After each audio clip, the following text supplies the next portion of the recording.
Assalamu alaikum guys. So I just wanted to share or do a reaction video on a small clip that I've seen by Cosmic Skeptic on his channel, which sort of where he touches upon the idea of that, the idea of suffering. I think he's been questioned about suffering and the fact that he's not okay with accepting suffering. And I think he makes quite a good point, but I'm going to play the clip. We'll watch it together and then I'll give you my thoughts and highlight why I think that there is a very important point that's being overlooked in this whole, or in this short version of the discussion.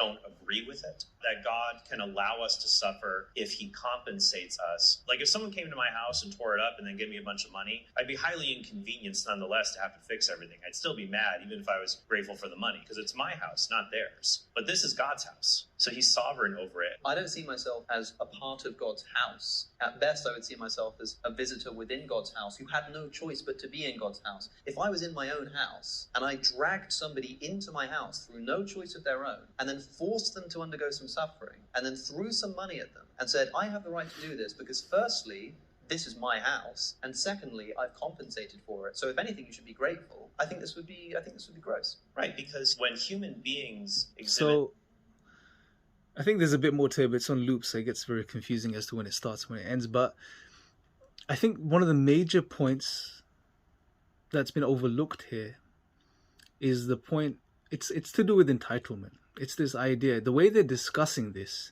is as if they have some sort of independent existence from God. And that is my point, that what's being overlooked is the fact that God created everything that exists. That includes you. So your very existence, your very soul, your very identity, your very, your conscious awareness of the world, this I that you refer to, that feels entitled, that feels like it shouldn't suffer, that feels like it's independent.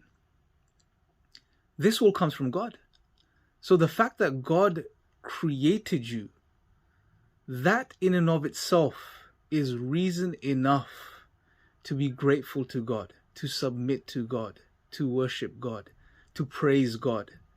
The fact that he created you and brought you into existence when you weren't even, as God says in the Quran, when you weren't even a thing, shay'an madhkura, you weren't even a thing mentioned.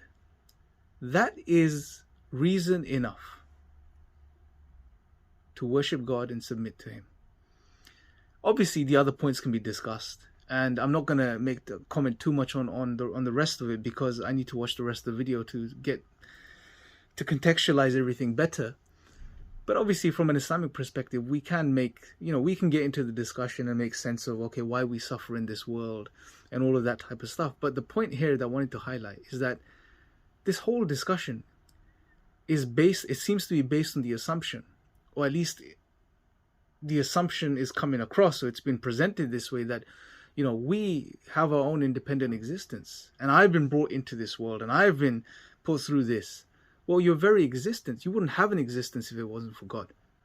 I'm not calling Cosmic Skeptic out on this specifically, but this is an issue that you see amongst many atheists, that they seem to have this, how do I put it, this arrogance, if you like, that, I am me, I exist, I am a type of, my existence is not contingent upon anything else. No, we need to, if we're talking about God, and if you look at it specifically from an Islamic perspective, we wouldn't be here if it wasn't for God. Just to reiterate the point that when you really consider your very existence and you recognize that you wouldn't even be here, you wouldn't exist if it wasn't for God, then that is reason enough for you to acknowledge God and be grateful to him and be eternally indebted to your creator. This sort of touches upon and brings a point into play which I think is profound from an Islamic perspective, that God is worthy of worship because of who he is.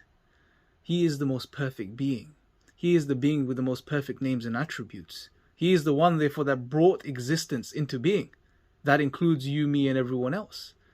That is reason enough to acknowledge God and to worship him. But anyway, just wanted to share my thoughts in regards to this. Let me know your thoughts in the comment section below and I'll speak to you guys next time. Assalamu alaikum.